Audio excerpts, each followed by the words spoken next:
Merci Philippe Bonneau. Juste une petite remarque et puis une petite question sur à la fois le temps, la question du temps, puis la question du changement climatique.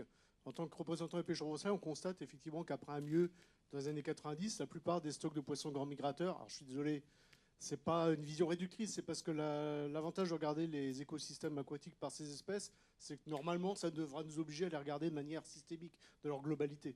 Ce qui est malheureusement trop rarement le cas de la plupart des gens qui agissent.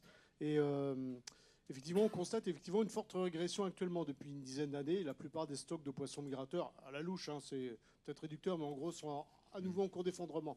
Après une belle embellie dans les années 90. Alors pourquoi là, par exemple, sur la loi, on observe qu'effectivement, les aloses, pour faire leur migration de reproduction, à cause du réchauffement des eaux au printemps, elles ont 17 jours de moins. Et par exemple, les saumons qui migrent actuellement en Basse-Loire, ils vont passer au courbouillon. Ils n'atteindront jamais le co moyen allié. Et là, on constate qu'effectivement, certes, il faut la concertation, il faut qu'on palabre parfois longuement entre humains. Mais le problème, c'est que nos palabres, ils prennent tellement de temps qu'on est rattrapé par la vitesse du changement climatique et que ces espèces, elles ne vont pas avoir les conditions de résilience pour pouvoir se maintenir. En gros, c'est je comprends le temps des élus, le temps des lois, le temps des règlements européens, etc.